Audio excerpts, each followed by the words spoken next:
നമസ്കാരം. ജ്യോതി ടെക് വിഷനിലേക്ക് ഏവർക്കും സ്വാഗതം. ഇന്ന് നമ്മൾ അശ്വതി മുതൽ ആയില്യം വരെയുള്ള 9 നക്ഷത്രങ്ങളടങ്ങിയ 4 രാശിക്കൂറുകാരുടെ 2025 പുതുവർഷ ഫലങ്ങളാണ് ഈ വീഡിയോയിൽ പറയുന്നത്. ആദ്യം നമുക്ക് മേടക്കൂറിലെ നക്ഷത്രങ്ങളായ അശ്വതി, ഭരണി, കാർത്തികയുടെ ആദ്യത്തെ കാൽഭാഗം എന്നിവരുടെ ഫലങ്ങൾ നോക്കാം. ഈ കൂറുകാരുടെ രണ്ടാം ഭാവമായ ഇടവം രാശിയിൽ ഇവരുടെ 9ഉം 12ഉം ഭാവാധിപനായ വ്യാഴം മെയ് 14 വരെ സഞ്ചരിച്ചുകൊണ്ടിരിക്കുന്നു. വ്യാഴം ഇവരുടെ ധനഭാവമായ രണ്ടാം ഭാവത്തിൽ കൂടി സഞ്ചരിക്കുന്ന ഈ കാലം ഇവർക്ക് സാമ്പത്തികമായ പുരോഗതിയും ധനപരമായ നേട്ടങ്ങളും ഉണ്ടാകുന്നതാണ്. രണ്ടാം ഭാവം എന്ന് പറയുന്നത് നമ്മുടെ കുടുംബസ്ഥാനവും വാക്സ്ഥാനവും വിദ്യയുടെ സ്ഥാനവുമാണല്ലോ. 9ാം ഭാവാധിപനായ വ്യാഴം 2ൽ വരുമ്പോൾ നമ്മുടെ വിദ്യാഭ്യാസപരമായ കാര്യങ്ങൾക്ക് വളരെ നല്ല അനുഭവങ്ങൾ തന്നെ ഉണ്ടാകുന്നു. 9ാം ഭാവം കൊണ്ട് ഉന്നത വിദ്യാഭ്യാസത്തെ സൂചിപ്പിക്കുന്നു. 12ാം ഭാവം കൊണ്ട് വിദേശയാത്രയെയും സൂചിപ്പിക്കുന്നു. അങ്ങനെ നോക്കുമ്പോൾ 9ഉം 12ഉം ഭാവാധിപൻ 2ൽ വരുമ്പോൾ ഉന്നത വിദ്യാഭ്യാസത്തിന് വേണ്ടി വിദേശത്ത് പോകാനിരിക്കുന്ന കുട്ടികൾക്ക് ഇത് വളരെ അനുകൂലമായ കാലഘട്ടമായിരിക്കുമെന്ന് പറയാൻ സാധിക്കും. ഈ 2025 മെയ് മാസം 14 വരെയാണ് ഈ അനുകൂലമായ കാലഘട്ടം.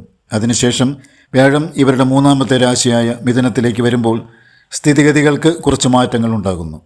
അതിനാൽ നിങ്ങൾ വിദേശത്ത് തൊഴിലിനോ വിദ്യാഭ്യാസത്തിനോ പോകാനിരിക്കുന്നവരാണെങ്കിൽ മെയ് മാസം പകുതിക്ക് മുമ്പ് തന്നെ പോകുവാൻ ശ്രദ്ധിക്കുക. മെയ് മാസം പകുതി കഴിഞ്ഞാൽ പിന്നെ വ്യാഴം 3ാം ഭാവത്തിലേക്ക് വരുമ്പോൾ കാര്യങ്ങൾക്ക് ഒരു മന്ദഗതി ഉണ്ടാകുന്നു. എന്നാൽ ഈ വ്യാഴം 5 മാസവും 4 ദിവസവും മാത്രമേ മിഥുനം രാശിയിൽ സഞ്ചരിക്കുന്നുള്ളൂ. അത് കഴിഞ്ഞാൽ വ്യാഴം അതിചാരത്തിൽ തൻ്റെ ഉച്ചരാശിയായ കർക്കിടകത്തിൽ പ്രവേശിക്കുകയാണ്. അങ്ങനെ നോക്കുമ്പോൾ 2025 മെയ് മാസം 14 വരെയും ഇവർക്ക് വ്യാഴനിൽ നിന്നും നല്ല അനുഭവങ്ങൾ ഉണ്ടാകുന്നു. അത് കഴിഞ്ഞാൽ ഒക്ടോബർ 18 വരെ വ്യാഴം 3ൽ സഞ്ചരിക്കുന്നതിൻ്റേതായ കുറച്ച് ദോഷഫലങ്ങൾ ഉണ്ടാകുന്നു. ഒക്ടോബർ 18 ശേഷം വീണ്ടും വ്യാഴം ഇവർക്ക് അനുകൂലമായ ഫലങ്ങൾ നൽകി തുടങ്ങുന്നതാണ്. ആ കാലഘട്ടത്തിൽ ഇവർക്ക് ഭൂമി സംബന്ധമായ ലാഭം, തൊഴിലിൽ അഭിവൃദ്ധി, മാതാവിന് ക്ഷേമം എന്നിവയെല്ലാം ഉണ്ടാകുന്നു. പുതിയ വസ്തു വാങ്ങുവാനും വീട് പണി ആരംഭിക്കുവാനും അത് അനുകൂലമായ കാലഘട്ടമായിരിക്കും. അല്ലെങ്കിൽ പണി പൂർത്തിയാക്കിയ ഒരു വീട് വാങ്ങുവാനോ വീട് പുതുക്കി പണിയുവാനോ അനുകൂലമായ സമയവുമായിരിക്കും. അതുപോലെ വാഹനം വാങ്ങാനും അത് വളരെ അനുകൂലമായ കാലഘട്ടവുമായിരിക്കും. ഇപ്പോൾ ഈ കൂറുകാരുടെ 10ഉം 11ഉം ഭാവാധിപനായ ശനി തൻ്റെ മൂലക്ഷേത്രവും 11ാം ഭാവവുമായ കുംഭം രാശിയിൽ കൂടിയാണ് സഞ്ചരിച്ചു കൊണ്ടിരിക്കുന്നത്. അതിനാൽ തന്നെ ഇവർക്ക് ഈ വരുന്ന മാർച്ച് മാസം 29 വരെ കർമ്മമേഖലയിൽ വളരെയധികം പുരോഗതി ഉണ്ടാകുന്നതാണ്. തൊഴിലിൽ സ്ഥാനക്കയറ്റം, ശമ്പള വർധന, അംഗീകാരം, പദവി ഇവയൊക്കെ ലഭിക്കുന്നു. ഈ ശനി മാർച്ച് മാസം 29 12ാം ഭാവത്തിലേക്ക് വരുമ്പോൾ ഇവർക്ക് ആരോഗ്യപരമായ കാര്യങ്ങൾക്ക് കുറച്ച് പ്രശ്നങ്ങൾ ഉണ്ടാകുന്നു. എങ്കിലും 12 നമ്മുടെ ഒരു ആത്മീയ ഭാവമാകയാലും ശനി ഒരു ആത്മീയ ഗ്രഹമാകയാലും ഈ കാലഘട്ടത്തിൽ നമുക്ക് ആത്മീയപരമായ ഒരു ചായ്വുണ്ടാകുന്നു. ഇപ്പോൾ തീർത്ഥയാത്രകൾക്കും പ്രാർത്ഥനകൾക്കുമൊക്കെ പറ്റിയ ഒരു കാലഘട്ടവുമാണ്. ശനി നമ്മുടെ 12ാം ഭാവത്തിൽ വരുമ്പോൾ അത് 7ര ശനിയുടെ ആദ്യഘട്ടം എന്നാണല്ലോ നമ്മൾ പറയുന്നത്. നമുക്ക് ശാരീരികമായും മാനസികമായും സാമ്പത്തികപരമായും സാമൂഹികപരമായും കുറച്ച് ബുദ്ധിമുട്ടുകൾ കൊണ്ടുതരുന്ന കാലഘട്ടമായിരിക്കും ഇത്. ഈ ബുദ്ധിമുട്ടുകൾ ഒഴിവാക്കുവാനുള്ള പോംവഴി എന്താണെന്ന് വെച്ചാൽ ഈ കാലഘട്ടത്തിൽ നമ്മൾ ആതുര സേവന രംഗങ്ങളിൽ സേവനമനുഷ്ഠിക്കുക എന്നതാണ്. നിങ്ങൾ ഒരു ഡോക്ടറോ നേഴ്സോ ആണെങ്കിൽ ഇപ്പോൾ നിങ്ങളുടെ 12ാം ഭാവത്തിൽ വരുന്ന ശനിയുടെ ദോഷം നിങ്ങളെ ബാധിക്കുന്നില്ല. കാരണം നിങ്ങൾ ആതുര സേവനപരമായ കാര്യങ്ങൾ ചെയ്യുകയാൽ ശനിയുടെ ദോഷം ഇവിടെ ഡീആക്ടിവേറ്റ് ആയി പോവുകയാണ് ചെയ്യുന്നത്. ഇതുപോലെ രോഗികളെ പരിചരിക്കുന്ന മറ്റു തൊഴിലുകൾ ചെയ്യുന്ന ആൾക്കാർക്കും ശനിയുടെ ദോഷത്തെ മറികടക്കാനാകും. നിങ്ങൾ ഇതൊന്നും ചെയ്യാത്ത ഒരാളാണ് എങ്കിൽ ഇത്തരം തൊഴിൽ ചെയ്യുന്നവരെ നിങ്ങൾക്ക് സഹായിക്കാനാകും. വൃദ്ധമന്ദിരങ്ങൾ, അനാഥാലയങ്ങൾ, ആശുപത്രികളിൽ പരസഹായമില്ലാതെ കഷ്ടപ്പെടുന്ന പാവപ്പെട്ടവർ, ഇവരെയൊക്കെ സഹായിക്കുക വഴി നിങ്ങൾക്ക് നിങ്ങളുടെ 12ൽ സഞ്ചരിക്കുന്ന ശനിയിൽ നിന്നും യാതൊരുവിധ ബുദ്ധിമുട്ടുകളും കൂടാതെ രക്ഷപ്പെടാനാകും. അടുത്തതായി ഇവരെ ബാധിക്കുന്ന വലിയ ഗ്രഹമാറ്റം രാഹുകേതുക്കളുടേതാണ്. വ്യാഴം രാശി മാറി 4 ദിവസം കഴിയുമ്പോൾ രാഹുകേതുക്കളും രാശി മാറുകയാണ്. അതായത് മെയ് മാസം 18 ഇവരുടെ 12ാം ഭാവത്തിൽ സഞ്ചരിച്ചു കൊണ്ടിരിക്കുന്ന രാഹു 11ാം ഭാവത്തിലേക്കും 6ൽ സഞ്ചരിച്ചു കൊണ്ടിരിക്കുന്ന കേതു 5ലേക്കും വരുന്നു. ഇവരുടെ 11ാം ഭാവമായ കുംഭം രാശി രാഹുവിന് വളരെയധികം പ്രിയപ്പെട്ട രാശിയാണ്. രാഹു കുംഭം രാശിയുടെ കോ റൂളറുമാണ്. ഇത് മേടക്കൂറുകാരുടെ ലാഭസ്ഥാനവുമാണ്. രാഹു ആർത്തി പൂണ്ട ഒരു ഗ്രഹമാണ്. നമ്മുടെ ലാഭസ്ഥാനമായ 11-ാം ഭാവത്തിൽ രാഹു വരുമ്പോൾ ഏതു വിധേയനെയും 10 പൈസ ഉണ്ടാക്കണം എന്ന ഒരു ചിന്ത നമ്മിൽ ഉണർന്നു വരികയും നമ്മൾ അതിനുവേണ്ടി പരിശ്രമിക്കുകയും ചെയ്യും. ആഗ്രഹവും പരിശ്രമവും ഒത്തുചേരുമ്പോൾ രാഹു ഏത് വിധേയനെയും നമുക്ക് കുറച്ച് നേട്ടങ്ങൾ കൊണ്ടുതരികയും ചെയ്യും. ഇത് 1.5 വർഷത്തോളം തുടരുക തന്നെ ചെയ്യും. രാഹു 11-ൽ വരുമ്പോൾ കേതു സ്വാഭാവികമായും നമ്മുടെ 5-ാം ഭാവത്തിൽ വരുമല്ലോ. 5-ാം ഭാവം നമ്മുടെ പൂർവ്വ പുണ്യഭാവമാണ്. ഇവിടെ കേതു വരുമ്പോൾ നമ്മൾ മുൻപ് ചെയ്ത ചില കർമ്മങ്ങളുടെ ഒരു പ്രതിഫലനം ഇവിടെ ഈ കാലഘട്ടത്തിൽ ഉണ്ടാകുന്നതാണ്. മാനസികമായ ചില പ്രശ്നങ്ങൾ നമ്മെ ബുദ്ധിമുട്ടിക്കാം. ഈ കാലഘട്ടത്തിൽ നമുക്ക് സന്താനങ്ങളെ കൊണ്ട് ചില വിഷമതകളോ ബുദ്ധിമുട്ടുകളോ ഉണ്ടാകാനും ഇടയുണ്ട്. ചിലർക്ക് തലവേദന പോലെയുള്ള അസുഖങ്ങൾ ഉണ്ടാകാം. മറ്റു ചിലർക്ക് വേണ്ടപ്പെട്ടവരുടെ മരണാനന്തര ചടങ്ങുകളിൽ പങ്കെടുക്കേണ്ടതായും വരാം. ഈ കാലഘട്ടത്തിൽ ശനിയെ പ്രീതിപ്പെടുത്തുവാൻ ശനിയാഴ്ച തോറും ശാസ്താവിന് നീരാഞ്ജനം കഴിപ്പിക്കുക. വ്യാഴനെ പ്രീതിപ്പെടുത്തുവാൻ വ്യാഴാഴ്ച തോറും വിഷ്ണു ക്ഷേത്ര ദർശനം നടത്തി ഭാഗ്യസൂക്തം പോലെയുള്ള അർച്ചനകൾ കഴിപ്പിക്കുക. രാഹുവിനെ പ്രീതിപ്പെടുത്തുവാൻ ദുർഗാദേവിയെ പ്രാർത്ഥിക്കുക. സർപ്പക്കാവ് സംരക്ഷിക്കുക. സർപ്പങ്ങളെ ഉപദ്രവിക്കാതിരിക്കുക. ഇങ്ങനെയൊക്കെ ചെയ്യാം. കേതുവിനെ പ്രീതിപ്പെടുത്തുവാൻ വിഘ്നേശ്വരനെയാണ് പ്രാർത്ഥിക്കേണ്ടത്. ജന്മനക്ഷത്രം വരുന്ന ദിവസം ഗണപതി ഹോമത്തിനും കൊടുക്കുക. ഇങ്ങനെയൊക്കെ ചെയ്യുകയാണെങ്കിൽ ഈ ഗോചരകാലത്ത് ഈ ഗ്രഹങ്ങളിൽ നിന്നും ദോഷങ്ങൾ ഉണ്ടാകുന്നില്ല എന്ന് മാത്രമല്ല, ഗുണാനുഭവങ്ങളും ഉണ്ടാകുന്നതാണ്. ഇനി നമ്മൾ നോക്കുന്നത് ഇടവക്കൂറുകാരുടെ 2025 പുതുവർഷ ഫലങ്ങളെക്കുറിച്ചാണ്. ഇടവക്കൂറിലെ നക്ഷത്രങ്ങൾ കാർത്തിക നക്ഷത്രത്തിൻ്റെ 2, 3, 4 പാദങ്ങളും രോഹിണിയും മകയിരത്തിൻ്റെ ആദ്യ പകുതിയുമാണ്. ഇവരുടെ ജന്മക്കൂറിലാണ് ഇപ്പോൾ വ്യാഴം സഞ്ചരിച്ചുകൊണ്ടിരിക്കുന്നത്. ഇടവക്കൂറുകാരുടെ 8ഉം 11ഉം ഭാവാധിപനാണ് വ്യാഴം. അഷ്ടമാധിപൻ ജന്മരാശിയിൽ സഞ്ചരിക്കുമ്പോൾ ഇവർക്ക് ചില ബുദ്ധിമുട്ടുകളും രോഗങ്ങളും തടസ്സങ്ങളും ഉണ്ടാവുക സ്വാഭാവികമാണ്. കഴിഞ്ഞ ചില മാസങ്ങൾ കൊണ്ട് പലർക്കും ഇത് ബോധ്യമായിട്ടും ഉണ്ടാകും. എന്നാൽ അങ്ങനെ മോശം അനുഭവങ്ങൾ ഉണ്ടാകാത്തവർക്ക് ഇപ്പോൾ നല്ല ദശയും അന്തർദശയും ഒക്കെ ആയിരുന്നിരിക്കാം. മാത്രമല്ല, വ്യാഴം ഇവർക്ക് ജാതകത്തിൽ നല്ല സ്ഥാനത്തും ആയിരുന്നിരിക്കാം. എന്തൊക്കെ തന്നെ ആയിരുന്നാലും അഷ്ടമാധിപൻ ജന്മരാശിയിൽ സഞ്ചരിക്കുന്ന കാലം നമുക്ക് ചില നഷ്ടങ്ങൾ തന്നിരിക്കും, വേദനിപ്പിക്കുന്ന ചില ഓർമ്മകളും. എന്നാൽ ഇവർക്ക് ഈ വരുന്ന മെയ് മാസം 14-ാം തീയതി ഈ 8ഉം 11ഉം ഭാവാധിപനായ വ്യാഴം ഇവരുടെ 2ാമത്തെ രാശിയായ മിഥുനം രാശിയിലേക്ക് വരികയാണ്. ഇവിടെ 2, 8, 11 എന്ന ഒരു കോമ്പിനേഷൻ രൂപം കൊള്ളുകയാണ്. 2 പ്രധാനമായും സൂചിപ്പിക്കുന്നത് നമ്മുടെ ധനമാണ്. നമ്മുടെ സ്വത്ത്, ധനം ഇതെല്ലാം സൂചിപ്പിക്കുന്നത് 2ാം ഭാവം തന്നെയാണ്. 8 അപ്രതീക്ഷിതമായ ധനമാണ്. 11 നമ്മുടെ ലാഭസ്ഥാനവുമാണ്.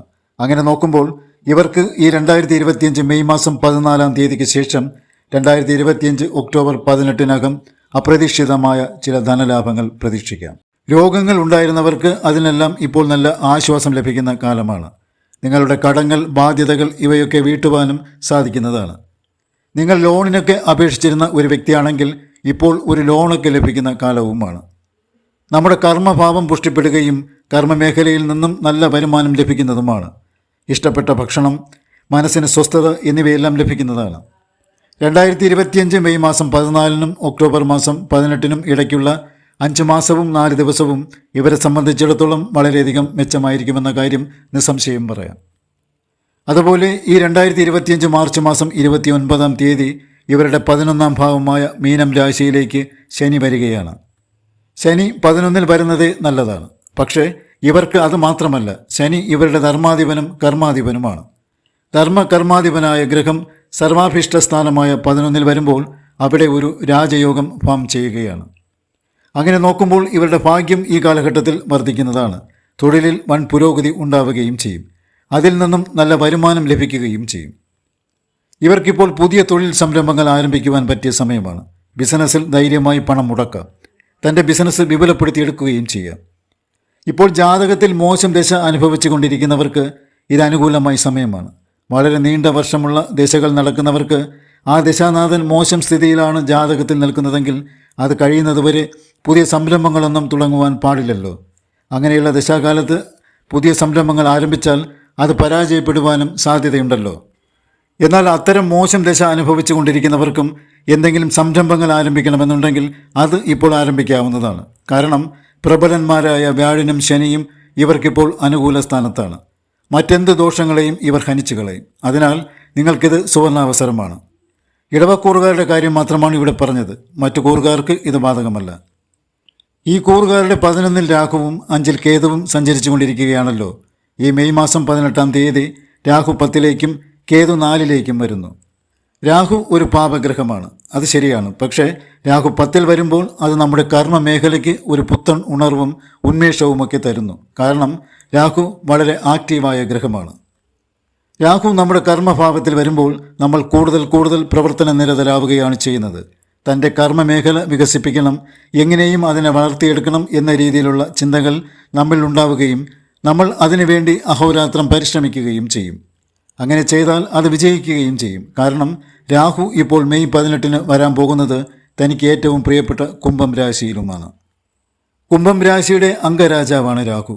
ഈ രാഹുവിനെ വ്യാഴം 2-ൽ നിന്നുകൊണ്ട് ദൃഷ്ടി ചെയ്യുക കൂടി ചെയ്യുന്നതിനാൽ ഇടവക്കൂറുകാർക്ക് കലിയുഗത്തിൻ്റെ രാജാവായ രാഹുവും അനുകൂലമായ സ്ഥാനത്ത് വരികയാണ്. ശക്തരായ 3 ഗ്രഹങ്ങൾ അങ്ങനെ ഇവർക്ക് ഇപ്പോൾ അനുകൂലരാവുകയാണ് ചെയ്യുന്നത്. ഇനി ഇവർക്ക് നോക്കേണ്ടത് കേതുവിൻ്റെ ഫലമാണ്. രാഹു 10-ൽ വരുമ്പോൾ സ്വാഭാവികമായും കേതു 4-ൽ വരുമല്ലോ. ഇവിടെ കേതു 4-ാം ഭാവത്തിന് പറഞ്ഞിരിക്കുന്ന കാര്യങ്ങൾക്ക് ചില പ്രശ്നങ്ങൾ ഉണ്ടാക്കുന്നു. 4-ാം ഭാവം സൂചിപ്പിക്കുന്നത് നമ്മുടെ വീട്, വാഹനം തുടങ്ങിയ കാര്യങ്ങളാണല്ലോ. അപ്പോൾ കേതു ഇവിടെ വരുമ്പോൾ ഈ കാര്യങ്ങളെ സംബന്ധിച്ച് ചില ബുദ്ധിമുട്ടുകൾ ഇവർക്കുണ്ടാകുന്നു. പ്രത്യേകിച്ചും ഇവിടെ കേതു നിൽക്കുന്നത് തൻ്റെ ശത്രുവായ സൂര്യൻ്റെ രാശിയിലുമാണ്. നമ്മുടെ ബന്ധുക്കളുമായി കലഹിക്കുവാൻ ഇടയുണ്ടാകും. അതുപോലെ നമ്മുടെ ചില പ്രവൃത്തികൾ മൂലം കുടുംബസ്വത്തിനും ചില നാശനഷ്ടങ്ങൾ ഉണ്ടാകാം. ഈ കാലഘട്ടത്തിൽ നമ്മുടെ ചില പ്രവൃത്തികൾ മറ്റുള്ളവർക്ക് ദ്രോഹമുണ്ടാക്കുന്ന തരത്തിൽ ആയിത്തീരാനും ഇടയുണ്ട്. ഇക്കാര്യങ്ങൾ മനസ്സിൽ സൂക്ഷിച്ച് എല്ലാം കണ്ടറിഞ്ഞ് നല്ല രീതിയിൽ കൈകാര്യം ചെയ്താൽ ഇത്തരം അവസ്ഥകളിൽ നിന്നും ഒഴിഞ്ഞു മാറിപ്പോകുവാനാകും. പ്രത്യേകിച്ചും രാഹു 10-ലും കേതു 4-ലും സഞ്ചരിക്കുമ്പോൾ പാപകർമ്മങ്ങൾ ചെയ്യാൻ സാധ്യത കൂടുതലാണ്. അതിനാൽ അത്തരം കർമ്മങ്ങളിൽ നിന്നും മാറി നിൽക്കുക. കാരണം നമ്മുടെ നർമാധിപനും കർമാധിപനുമായ ഗ്രഹം നല്ലത് മാത്രം നമുക്ക് തരുവാൻ വേണ്ടി 11-ൽ സഞ്ചരിക്കുമ്പോൾ നമ്മുടെ കർമ്മം മോശമായാൽ ശനി നമ്മെ കൈവിട്ട് കളയും, അത് തീർച്ചയാണ്. ഇക്കാര്യം ഓർത്തു വയ്ക്കണം. കാരണം ശനി ഒരു ന്യായാധിപനാണ്. ഈ കൂറുകാർക്ക് ഇപ്പോൾ വേണമെങ്കിൽ വിദേശത്ത് പോകാം. അതിൽ ഏതെങ്കിലും തരത്തിലുള്ള തടസ്സങ്ങൾ നാളിതുവരെ ഉണ്ടായിരുന്നുവെങ്കിൽ മെയ് പകുതിക്ക് ശേഷം ആ തടസ്സങ്ങളെല്ലാം മാറിപ്പോകുന്നതാണ്. നിങ്ങൾക്ക് മറ്റുള്ളവരുടെ പ്രശംസകൾ ലഭിക്കുവാനും മറ്റുള്ളവരുടെ ആദരവ് ലഭിക്കുവാനും സാധ്യതയുള്ള സമയമാണ്. എങ്കിലും ഇപ്പോൾ മറ്റുള്ളവരുടെ കാര്യത്തിൽ അമിതമായ താല്പര്യം കാണിക്കുകയും മറ്റുള്ളവരെ വിമർശിക്കുവാനുള്ള ഒരു പ്രവണതയും നിങ്ങൾ കാണിക്കുന്നതാണ്. ഈ ഒരു സ്വഭാവം നിങ്ങൾക്കുണ്ടെങ്കിൽ അതും നിയന്ത്രിക്കുക. ഇല്ലെങ്കിൽ പിന്നീട് ഇതും ഒരു പ്രശ്നമാകും. ഈ കാലഘട്ടത്തിൽ അമ്മയ്ക്കും ചില ബുദ്ധിമുട്ടുകൾ വന്നു ചേരുവാനിടയുണ്ട്. ഇപ്പോൾ ഇവർ ശ്രീ മഹാഗണപതിയെയാണ് പ്രാർത്ഥിക്കേണ്ടത്. ജന്മനക്ഷത്രം വരുന്ന ദിവസം തൊട്ടടുത്തുള്ള ഗണപതി ക്ഷേത്രത്തിൽ ഒരു ഗണപതി ഹോമത്തിന് കൊടുക്കുക. ഇനി നമ്മൾ നോക്കുന്നത് മിഥുനക്കൂറുകാരുടെ ഫലങ്ങളാണ്. മിഥുനക്കൂറിലെ നക്ഷത്രങ്ങൾ മകയിരത്തിൻ്റെ അവസാന പകുതിയും തിരുവാതിരയും പുണർദത്തിൻ്റെ ആദ്യത്തെ 3 പാദങ്ങളുമാണ്. ഇവർക്കിപ്പോൾ 12-ൽ വ്യാഴനും 9-ൽ ശനിയും 10-ൽ രാഹുവും 4-ൽ കേതുവും സഞ്ചരിച്ചു കൊണ്ടിരിക്കുകയാണ്. വ്യാഴം ഈ വരുന്ന മെയ് മാസം 14-ാം തീയതി വരെയാണ് 12-ൽ സഞ്ചരിക്കുന്നത്. അത് കഴിഞ്ഞാൽ വ്യാഴം ഇവരുടെ ജന്മക്കൂറിലാണ് വരുന്നത്. മിഥുനക്കൂറുകാരെ സംബന്ധിച്ച് വ്യാഴൻ 7-ൻ്റെയും 10-ൻ്റെയും ഭാവാധിപനാണ്. 7-ാം ഭാവാധിപൻ 12-ൽ വരുമ്പോൾ നമുക്ക് വൈവാഹികമായ ചില പ്രശ്നങ്ങൾ ഉണ്ടാകാം. ദാമ്പത്യ ജീവിതത്തിൽ ചില സ്വരച്ചേർച്ചകളും വിഷമതകളും ഒക്കെ ഉണ്ടാകും. ഇപ്പോൾ നമുക്ക് മറ്റുള്ളവരുമായി ചില അഭിപ്രായ ഭിന്നതകളും അപ്രിയങ്ങളുമൊക്കെ ഉണ്ടാകും. പാർട്ണർഷിപ്പ് ബിസിനസ്സുകൾ ചെയ്യുന്നവർ തമ്മിൽ ചില തെറ്റിദ്ധാരണകളും ഉണ്ടാവുകയും അതുമൂലം ബിസിനസ് നല്ല നിലയിൽ കൊണ്ടുപോകാൻ കഴിയാതെയും വരും. 10-ാം ഭാവാധിപൻ 12-ൽ വരുമ്പോൾ നമ്മുടെ തൊഴിൽ മേഖലയിൽ ചില പ്രതിബന്ധങ്ങളും പ്രശ്നങ്ങളുമൊക്കെ ഉണ്ടാകും. സാമ്പത്തികമായി നല്ല ചിലവും വരും. നമ്മൾ ഇരിക്കുന്ന പദവിയിൽ നിന്നും ഒരു തരം താഴ്ത്തൽ ഉണ്ടാകാം. അല്ലെങ്കിൽ ഇഷ്ടമില്ലാത്ത സ്ഥലത്തേക്ക് ഒരു ട്രാൻസ്ഫർ ഉണ്ടാകാം.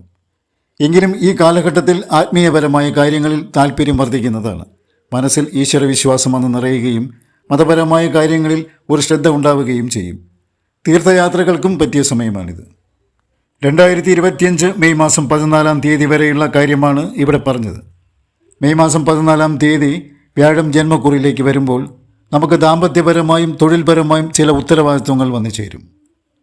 ഇപ്പോൾ കർമ്മമേഖലയിൽ കുറച്ചും കൂടി ശ്രദ്ധ കേന്ദ്രീകരിക്കേണ്ടതായും വരുന്നു.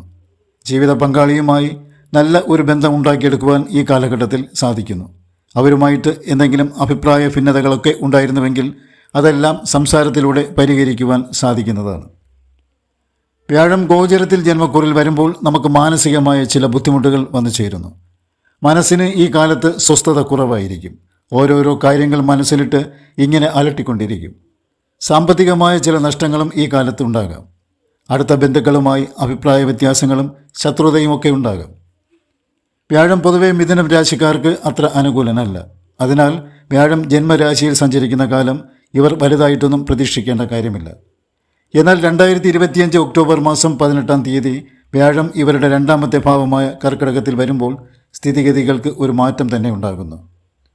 നമ്മുടെ തൊഴിലിൽ നിന്നും ബിസിനസ്സിൽ നിന്നും ഒരു കൃത്യമായ വരുമാനം ഈ കാലഘട്ടത്തിൽ നമുക്ക് പ്രതീക്ഷിക്കാം. തൊഴിലിൽ ഒരു ഉയർച്ചയും അതുവഴി കുറച്ച് ധനവും നമുക്ക് ഈ സമയത്ത് വന്നു ചേരുന്നതാണ്. ശത്രുക്കളിൽ നിന്നും കടബാധ്യതകളിൽ നിന്നും ഈ കാലത്ത് നല്ലൊരു ആശ്വാസം തന്നെ ലഭിക്കുന്നു.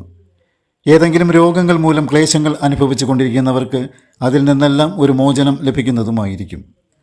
ഇവരുടെ കർമാധിപനായ വ്യാഴൻ്റെ ദൃഷ്ടി കർമ്മമേഖലയിൽ പതിയുമ്പോൾ കർമ്മരംഗത്തുണ്ടായിരുന്ന തടസ്സങ്ങളും പ്രശ്നങ്ങളും ഒഴിവായി പോവുകയും കർമ്മമേഖലയിൽ പുരോഗതി ഉണ്ടാവുകയും ചെയ്യും. നിങ്ങൾ ഗവൺമെൻറ് സർവീസിൽ തൊഴിൽ ചെയ്യുന്ന ആളാണെങ്കിൽ സഹപ്രവർത്തകരുമായിട്ടോ നിങ്ങളുടെ തൊഴിൽ മേഖലയിലോ ഏതെങ്കിലും തരത്തിലുള്ള പ്രശ്നങ്ങൾ ഉണ്ടായിരുന്നുവെങ്കിൽ ഒക്ടോബർ മാസം 18-ാം തീയതിക്ക് ശേഷം ആ പ്രശ്നങ്ങളെല്ലാം രമ്യമായി പരിഹരിക്കാനാകുന്നതാണ്. ഒരു അഡീഷണൽ വരുമാനം വേണമെന്ന് ആഗ്രഹിക്കുന്നവർക്കും അനുകൂലമായ സാഹചര്യമായിരിക്കും ഇത്.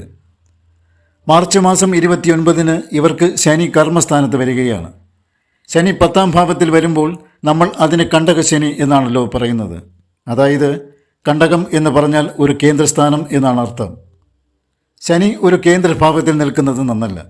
മിഥുനക്കൂറുകാരെ സംബന്ധിച്ച് ശനി ഇവർക്ക് അഷ്ടമഭാവാധിപനും 9-ാം ഭാവാധിപനുമാണ്.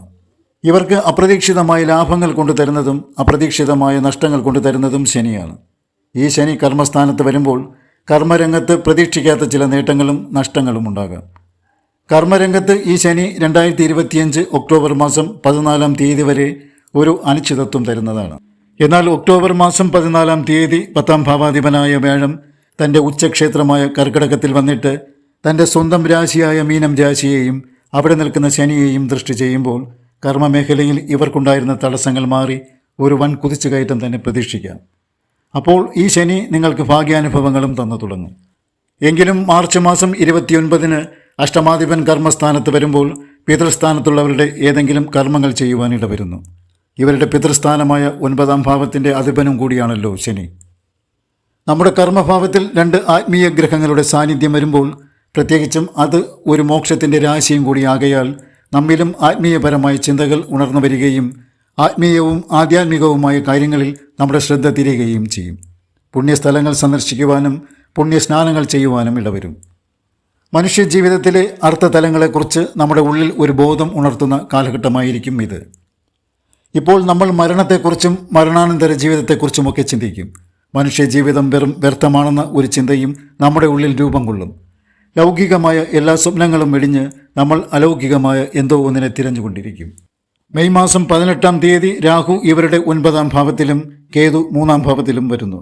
മെയ് മാസം 18 വരെ ഇവർക്ക് രാഹു കർമ്മമേഖലയിൽ കുറേയേറെ അഭിവൃദ്ധികൾ കൊണ്ടു തരേണ്ടതായിരുന്നു. എന്നാൽ 9-ാം ഭാവത്തിൽ നിൽക്കുന്ന ശനി രാഹുവിൻ്റെ 12-ൽ നിന്നുകൊണ്ട് 2-ാം ഭാവത്തിലേക്ക് ദൃഷ്ടി ചെയ്യുമ്പോൾ മാർച്ച് മാസം 29 വരെ രാഹുവിന് വലുതായിട്ടൊന്നും ചെയ്യാൻ കഴിയുമായിരുന്നില്ല. അതുപോലെ മാർച്ച് 29-ന് ശനി കർമ്മഭാവത്തിൽ നിൽക്കുന്ന രാഹുവിനോട് യോഗം ചെയ്യുമ്പോഴും രാഹു വല്ലാതെ അസ്വസ്ഥനാവുകയാണ്. രാഹുവും ശനിയും വിഷമമിക്കുന്ന 2 ഗ്രഹങ്ങളാണ്. ഇവരുടെ യോഗം വളരെയേറെ അപകടകരമാണ്. 2025 മാർച്ച് മാസം 29 മുതൽ 2025 മെയ് മാസം 18 വരെയുള്ള 40 ദിവസം ഇവർ വളരെ സൂക്ഷിക്കണം. മെഷീനറികളുമായി ബന്ധപ്പെട്ട് തൊഴിലുകൾ ചെയ്യുന്നവരാണെങ്കിൽ യന്ത്രസാമഗ്രികൾ കൈകാര്യം ചെയ്യുമ്പോൾ അപകടം പറ്റാനിടയുണ്ട്. വിഷസംബന്ധമായ വസ്തുക്കളോ രാസവസ്തുക്കളോ കൈകാര്യം ചെയ്യുന്നവർക്ക് അതുവഴി അപകടമുണ്ടാകാം. അതിനാൽ തൊഴിൽ മേഖലകളിൽ അപകടകരമായ തൊഴിൽ ചെയ്യുന്നവരുണ്ടെങ്കിൽ ഈ 40 ദിവസം സൂക്ഷിക്കേണ്ടതാണ്. രാഹു വേഗതയെ സൂചിപ്പിക്കുന്ന ഗ്രഹവും ശനി ഇരുമ്പിനെ സൂചിപ്പിക്കുന്ന ഗ്രഹവുമാണ്. ഈ കോമ്പിനേഷൻ വാഹന അപകടത്തെയും സൂചിപ്പിക്കുന്നു. മാത്രമല്ല വാഹനകാരകനായ ശുക്രൻ ഈ കാലഘട്ടത്തിൽ ഇവരോടൊപ്പം യോഗം ചെയ്യുകയും ചെയ്യുന്നു. ശുക്രൻ ഇവരുടെ 12-ാം ഭാവാധിപൻ കൂടിയാണ്. ഈ കാലഘട്ടത്തിൽ വളരെ സൂക്ഷിക്കണം. ഫുഡ് പോയിസൺ വരെ ഉണ്ടാകാൻ സാധ്യതയുണ്ട്. ഉയരങ്ങളിൽ നിന്നുമുള്ള വീഴ്ചയെയും ഈ കാലത്ത് ഭയക്കണം. ഇത് ആരെയും ഭയപ്പെടുത്താൻ പറഞ്ഞതല്ല, അതിനുള്ള സാധ്യതകൾ പറഞ്ഞു എന്നേയുള്ളൂ. സൂക്ഷിച്ചാൽ ദുഃഖിക്കേണ്ട അത്രമാത്രം. എന്നാൽ ഈ ഒരു 40 ദിവസത്തെ ബുദ്ധിമുട്ടുകൾക്കിടയിൽ നിന്നും മെയ് മാസം 18-ന് രാഹു തൻ്റെ പ്രിയപ്പെട്ട രാശിയായ കുംഭത്തിലേക്ക് വരികയാണ്. അതോടെ അപകടനില ഒരു പരിധിവരെ തരണം ചെയ്യുന്നു. എങ്ങനെ നോക്കിയാലും ഇവർക്ക് 2025 ഒക്ടോബർ മാസം 18 വരെ കുറച്ച് ബുദ്ധിമുട്ടുകൾ തന്നെയായിരിക്കും. അത് കഴിഞ്ഞ് വ്യാഴം രണ്ടാം ഭാവമായ തൻ്റെ ഉച്ചക്ഷേത്രത്തിൽ വരുമ്പോൾ ശനിയുടെ മേൽ തൻ്റെ 9ാമത്തെ ദൃഷ്ടി പതിക്കുമ്പോൾ ശനിയും അതോടെ നല്ലവനായി തീരുന്നു. 3-ൽ വരുന്ന കേതു ഇവർക്ക് നല്ല ഫലങ്ങൾ തന്നെയാണ് കൊടുക്കുന്നത്. കേതു നിൽക്കുന്ന രാശി കേതുവിൻ്റെ ശത്രുക്ഷേത്രമാണ്. എങ്കിലും ഈ കേതുവിൽ നിന്നും വലിയ ബുദ്ധിമുട്ടുകൾ ഉണ്ടാകാൻ സാധ്യത കുറവാണ്. എങ്കിലും ഈ കാലഘട്ടത്തിൽ മോശം ആൾക്കാരുമായി ഒരു സൗഹൃദമുണ്ടാകാൻ ഇടയുണ്ട്. അക്കാര്യം സൂക്ഷിക്കുക. സഹോദരങ്ങളുമായി ഇപ്പോൾ അകന്നു കഴിയേണ്ട സാഹചര്യവും ഉണ്ടാകും. ഇനി നമ്മൾ കർക്കിടകക്കൂറുകാരുടെ 2025 പുതുവർഷ ഫലങ്ങളാണ് പരിശോധിക്കുന്നത്. കർക്കിടകക്കൂറിലെ നക്ഷത്രങ്ങളാണ് പുണർത്തത്തിൻ്റെ അവസാന പാദവും പൂയവും ആയില്യവും. ഈ കൂറുകാരുടെ 11ാം ഭാവത്തിലാണ് ഇപ്പോൾ വ്യാഴം സഞ്ചരിച്ചു കൊണ്ടിരിക്കുന്നത്. വ്യാഴം ഇവർക്ക് 6ഉം 9ഉം ഭാവാധിപനാണ്. 2025 മെയ് മാസം 14-ാം തീയതി വരെയാണ് ഇവർക്ക് വ്യാഴം 11-ൽ സഞ്ചരിക്കുന്നത്. 9ാം ഭാവാധിപൻ നമ്മുടെ ലാഭസ്ഥാനമായ 11-ൽ സഞ്ചരിക്കുമ്പോൾ നമുക്ക് ഭാഗ്യം മൂലം ധാരാളം നേട്ടങ്ങളും ലാഭങ്ങളും ഒക്കെ ഉണ്ടാകുന്നു. നമ്മൾ മനസ്സിൽ ആഗ്രഹിക്കുന്ന കാര്യങ്ങൾ ഈ സമയം നമുക്ക് നേടിയെടുക്കാനാകുന്നതാണ്. 11-ൽ സഞ്ചരിക്കുന്ന വ്യാഴം 6ാം ഭാവാധിപനുമാണ്. 6ാം ഭാവം നമ്മുടെ കടങ്ങളെയും ബാധ്യതകളെയും ഒക്കെ സൂചിപ്പിക്കുന്നു. 6ാം ഭാവാധിപൻ 11-ൽ വരുമ്പോൾ നമുക്ക് കടങ്ങളിൽ നിന്നും ബാധ്യതകളിൽ നിന്നും ഒരു റിലീഫ് കിട്ടുന്നതാണ്. നിങ്ങൾക്ക് നേരത്തെ കടങ്ങൾ എന്തെങ്കിലുമൊക്കെ ഉണ്ടായിരുന്നുവെങ്കിൽ അത് വീട്ടുവാനുള്ള ഒരു സാഹചര്യം ഇപ്പോൾ ഉണ്ടാകുന്നതാണ്. ലോൺ കുടിശ്ശിക എന്തെങ്കിലും അടയ്ക്കുവാൻ ബാക്കി കിടപ്പുണ്ടെങ്കിൽ അതൊക്കെ അടയ്ക്കുവാനുള്ള ഒരു സാഹചര്യം ഇപ്പോൾ നിങ്ങൾക്കുണ്ടാകുന്നതുമാണ്. എന്നാൽ ലോണുകൾ, കടങ്ങൾ ഇവയെല്ലാം എടുക്കുവാനുള്ള ഒരു പ്രേരണ ഈ കാലഘട്ടത്തിൽ നിങ്ങൾക്കുണ്ടാകും. അതെല്ലാം എടുക്കുവാൻ നിങ്ങൾ പരിശ്രമിക്കുകയും ചെയ്യും. അങ്ങനെ പരിശ്രമിച്ചാൽ അത് ഇപ്പോൾ ലഭിക്കുകയും ചെയ്യും. എന്നാൽ മെയ് മാസം 14-ാം തീയതി വ്യാഴം നിങ്ങളുടെ 12ാം ഭാവത്തിലേക്കാണ് വരുന്നത്. അതോടെ നിങ്ങളുടെ സാമ്പത്തികപരമായ കണക്കുകൂട്ടലുകൾ ആകെ തകരാറിലാകും. അതുകൊണ്ട് നിങ്ങൾ മെയ് മാസം 14-ന് മുമ്പ് നിങ്ങളുടെ സാമ്പത്തികപരമായ കാര്യങ്ങളെക്കുറിച്ച് ഒരു വിലയിരുത്തൽ നടത്തുകയും ഒരു തീരുമാനത്തിൽ എത്തിച്ചേരുകയും ചെയ്യുക. മെയ് മാസത്തിന് ശേഷം പുതിയ ബിസിനസ് സംരംഭങ്ങളോ പണമിടപാടുകളോ നടത്തരുത്. അത് പരാജയത്തിലായി പോകാൻ സാധ്യതയുണ്ട്. അങ്ങനെ എന്തെങ്കിലും ചെയ്യണമെന്നുണ്ടെങ്കിൽ അത് മെയ് 14-ന് മുമ്പ് ചെയ്യുക. മെയ് 14-ന് ശേഷം കുറേ മാസങ്ങൾ വ്യാഴം നിങ്ങളുടെ 12ാം ഭാവത്തിലും ജന്മക്കൂറിലും വീണ്ടും 12ാം ഭാവത്തിലും വരുമ്പോൾ നിങ്ങൾക്ക് ഫിനാൻസ് പരമായ ഒരു ഇൻബാലൻസിങ് ഉണ്ടാകുന്നു. ഈ ഇൻബാലൻസിങ്ങിനെ നേരിടാൻ നേരത്തെ നിങ്ങൾ തയ്യാറായിരിക്കണം. മെയ് മാസത്തിന് ശേഷം നിങ്ങൾ ധനപരമായ ഒരു ഇടപാടുകളോ ബാധ്യതകളോ ഒന്നും ചെയ്തു വയ്ക്കരുത്. നമ്മൾ മെയ് മാസത്തിന് മുമ്പ് വരെ എന്തൊക്കെ ചെയ്തുകൊണ്ടിരുന്നുവോ അത് മാത്രം ചെയ്തു കൊണ്ടുപോവുക. 9ാം ഭാവാധിപനായ വ്യാഴം 12ാം ഭാവത്തിലും ജന്മക്കൂറിലും സഞ്ചരിക്കുമ്പോൾ മനസ്സിൽ ആത്മീയപരമായ ചിന്തകൾ ഉണ്ടാകുന്നതാണ്. ഈ കാലഘട്ടത്തിൽ ഈശ്വരവിശ്വാസവും വർദ്ധിക്കാം. അതുപോലെ വ്യാഴം 6ാം ഭാവാധിപൻ കൂടിയാണല്ലോ. 2025 ഒക്ടോബർ മാസം 18-ാം തീയതിക്ക് ശേഷം വ്യാഴം ജന്മക്കൂറിലേക്ക് വരുമ്പോൾ മാനസികമായിട്ട് കുറച്ച് പ്രശ്നങ്ങൾ വന്നു ചേരുന്നു. മനസ്സിന് ഒരു അസ്വസ്ഥതയുണ്ടാകാം. ഏത് കാര്യത്തിലും ഒരു തീരുമാനമെടുക്കുവാൻ ബുദ്ധിമുട്ടും അനുഭവപ്പെടാം. വെറുതെ പല പല ചിന്തകൾ വന്ന് മനസ്സിനെ അലോസരപ്പെടുത്തിക്കൊണ്ടിരിക്കും. മറ്റുള്ളവരുമായി ചില ചെറിയ പിണക്കങ്ങളും ഒക്ടോബർ പകുതിക്ക് ശേഷം ഉണ്ടാകാം. കടക്കാരും മറ്റും പണം തിരികെ ചോദിച്ച് ബുദ്ധിമുട്ടിക്കാനും സാധ്യതയുണ്ട്. ചെറിയ ചെറിയ ശാരീരിക അസ്വസ്ഥതകളും രോഗങ്ങളുമൊക്കെ ഈ കാലത്ത് വന്നു ചേരാം. മെയ് മാസം 14-ന് ശേഷം നിങ്ങൾ മഹാവിഷ്ണുവിനെ പ്രാർത്ഥിക്കുന്നതും വിഷ്ണു സഹസ്രനാമം ജപിക്കുന്നതും വ്യാഴനിൽ നിന്നുമുള്ള ബുദ്ധിമുട്ടുകൾ ഒഴിഞ്ഞു പോകുവാൻ സഹായിക്കുന്നതാണ്. ശനി ഈ മാർച്ച് മാസം 29 വരെ ഇവരുടെ അഷ്ടമത്തിൽ സഞ്ചരിക്കുന്നതാണ്. ശനി ഒരു പാപഗ്രഹമാണെങ്കിലും ശനി അഷ്ടമഭാവത്തിൻ്റെ അധിപനും കൂടിയാണ്. അതിനാൽ ഈ ശനി ഇവർക്ക് വലിയ ദോഷങ്ങൾ നൽകിയിരിക്കാനിടയില്ല. എങ്കിലും അഷ്ടമത്തിൽ ശനി സഞ്ചരിച്ചിരുന്ന ചിലർക്ക് ദുഃഖാനുഭവങ്ങൾ ഉണ്ടായതായും കാണാൻ കഴിഞ്ഞിട്ടുണ്ട്. അതിനാൽ അഷ്ടമത്തിൽ ശനി സഞ്ചരിക്കുമ്പോൾ അഷ്ടമഭാവത്തിന് നല്ലത് തന്നെയായിരിക്കും. എന്നാൽ ഈ ശനിയുടെ ദൃഷ്ടി പതിയുന്ന ഇവരുടെ 10ാം ഭാവം, 2ാം ഭാവം, 5ാം ഭാവം എന്നീ ഭാവങ്ങൾക്ക് പറഞ്ഞിരിക്കുന്ന കാര്യങ്ങളിൽ ചില ദുഃഖങ്ങളും വേദനകളും ഉണ്ടാകാനിടയുണ്ട്. 2025 മാർച്ച് മാസം 29-ാം തീയതി ശനി മീനം രാശിയിലേക്ക് വരികയാണല്ലോ. മീനം രാശി ഇവർക്ക് 9ാം ഭാവമാണ്. 9ാം ഭാവത്തിൽ ശനി വരുന്നത് ഇവർക്ക് അത്ര നന്നല്ല. മാത്രമല്ല ശനി ഇവർക്ക് അഷ്ടമാധിപനും കൂടിയാണ്. അതുകൊണ്ട് തന്നെ ഇവർക്ക് കുറച്ച് ഭാഗ്യദോഷങ്ങൾ ഈ കാലഘട്ടത്തിൽ ഉണ്ടാകുന്നു. ഇവർക്ക് സന്താനങ്ങളെ കൊണ്ട് ചില ബുദ്ധിമുട്ടുകൾ വന്നു ചേരുവാനിടയുണ്ട്. സന്താനങ്ങൾ ഇവരിൽ നിന്നും അകന്നു പോകുവാനും ഇടയുണ്ട്. പല വിധത്തിലുള്ള മനോദുഃഖങ്ങളും ഉണ്ടാകാം. എങ്കിലും ഒക്ടോബർ മാസം 18-ാം തീയതി കർക്കിടകം രാശിയിൽ വരുന്ന വ്യാഴൻ്റെ ദൃഷ്ടി ശനിയിൽ പതിയുമ്പോൾ ശനിയുടെ പാപത്വം കുറയുകയും ശനി ശുഭഫലദാതാവായി തീരുകയും ചെയ്യും.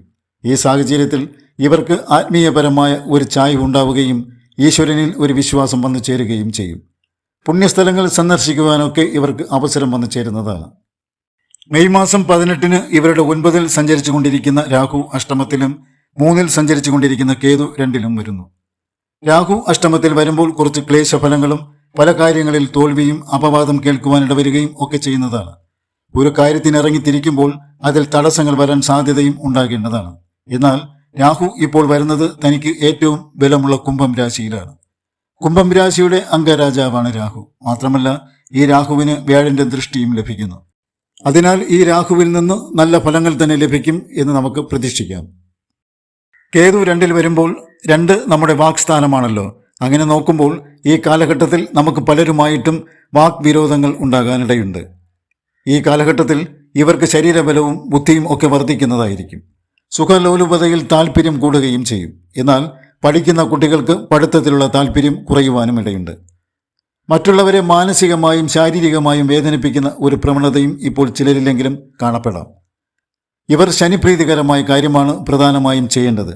ശനിയാഴ്ച തോറും ശ്രീധർമ്മശാസ്ത്ര ക്ഷേത്രത്തിൽ നീരാഞ്ജനം കത്തിക്കുക, എള്ള് പായസവും നിവേദിക്കുക. ഇതുകൂടാതെ ഇവർ വ്യാഴപ്രീതികരമായ കാര്യവും ചെയ്തു കൊള്ളണം. ഇതിനായി വ്യാഴാഴ്ച ദിവസം വിഷ്ണു ക്ഷേത്രത്തിൽ ദർശനം നടത്തി ഭാഗ്യസൂക്താർച്ചന കഴിപ്പിക്കുക. തനിക്ക് സാധിക്കുന്ന രീതിയിൽ ദാനധർമാദി കാര്യങ്ങൾ ചെയ്യുക. ഇങ്ങനെയൊക്കെ ചെയ്യുക വഴി നല്ലൊരു പങ്ക് ദോഷങ്ങളും ഒഴിഞ്ഞു പോകുന്നതാണ്. അപ്പോൾ മേടം, ഇടവം, മിഥുനം, കർക്കിടകം എന്നീ കൂറുകാരുടെ 2025-ലെ പുതുവർഷ ഫലത്തിൻ്റെ ഒരു ഏകദേശ രൂപമാണ് ഇവിടെ പറഞ്ഞത്. ഇവിടെ പറഞ്ഞ കാര്യങ്ങൾ നിങ്ങൾക്കിഷ്ടമായിട്ടുണ്ടെങ്കിൽ ദയവായി ലൈക്ക് ചെയ്യുക, വീഡിയോയുടെ ലിങ്ക് ഷെയർ ചെയ്യുക, ചാനൽ സബ്സ്ക്രൈബും ചെയ്യുക. നിങ്ങൾക്കും കുടുംബാംഗങ്ങൾക്കും ജഗദീശ്വരൻ്റെ അനുഗ്രഹം ഉണ്ടാകട്ടെ എന്ന് ആത്മാർത്ഥമായി പ്രാർത്ഥിച്ചുകൊള്ളുന്നു. നന്ദി, നമസ്കാരം.